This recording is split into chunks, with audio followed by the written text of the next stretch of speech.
சங்கெடுத்து ஊதுங்கய்யா ராசா, சந்தனத்தை எடுத்துக்கிட்டு ராசா, நம்ம ஒரு சனம் திரட்டி வையு ராசா. அந்த ஒத்தையடி பாதையில அவன் ஓடி வரான் காள மாட.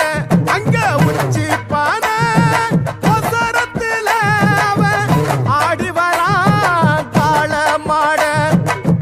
கொம்பு ரெண்டு குறு குறித்த கண்ணு ரெண்டு தீ பிடிக்க, அழுகாலு பாய்ச்சல்